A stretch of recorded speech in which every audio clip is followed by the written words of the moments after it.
Halo pemirsa, Anda menyaksikan berita nasional terkini bersama saya Restu Wulandari. Pemirsa, kali ini kami akan mengajak Anda untuk mengetahui informasi terkini dari berbagai isu yang terjadi di dalam maupun di luar wilayah Indonesia. Dan berikut informasinya untuk Anda. Menyanyikan bersama lagu kebangsaan Indonesia. Presiden Republik Indonesia Prabowo Subianto memberi peringatan keras kepada para kepala daerah terkait darurat sampah. Menurut Presiden, sampah kini menjadi persoalan krusial di berbagai daerah dan berdampak langsung terhadap lingkungan serta kehidupan masyarakat.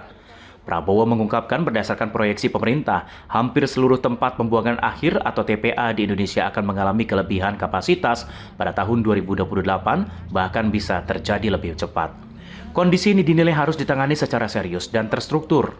Sebagai langkah konkret, pemerintah pusat telah menginisiasi program pengolahan sampah atau menjadi energi atau waste to energy di 34 titik.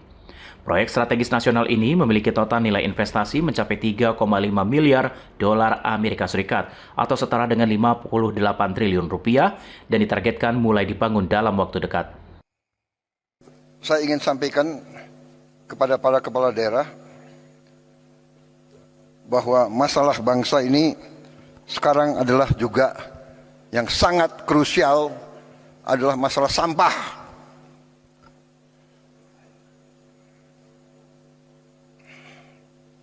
Sampah ini menjadi masalah. Diproyeksi hampir semua TPA sampah akan mengalami over capacity pada tahun 2028, bahkan lebih cepat.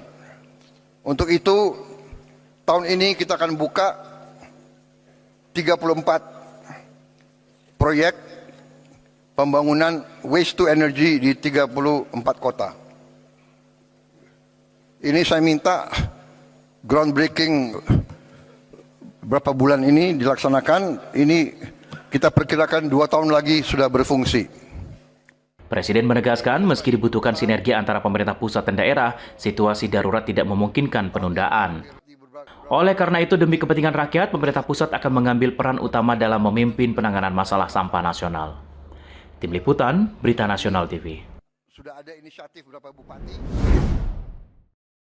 Pengadilan China mengeksekusi mati 4 terpidana gembong sindikat penipuan atau scam berbasis di Myanmar pada Senin 2 Februari 2026. Eksekusi mati ini merupakan yang kedua kali dilaksanakan otoritas Beijing dalam waktu kurang dari seminggu terakhir, seiring dengan peningkatan penindakan Beijing terhadap penipuan telekomunikasi lintas batas.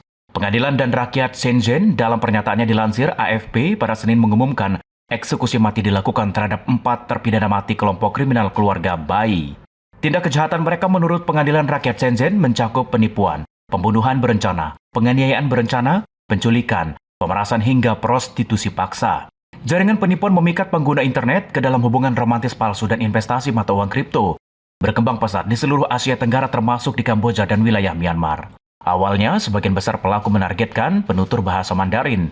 Mereka kemudian memperluas operasi ke berbagai bahasa untuk mencuri miliaran dolar dari korban di seluruh dunia. Mereka menggunakan ribuan pekerja asing untuk melakukan penipuan. Dalam beberapa tahun terakhir, Beijing meningkatkan kerjasama dengan berbagai negara.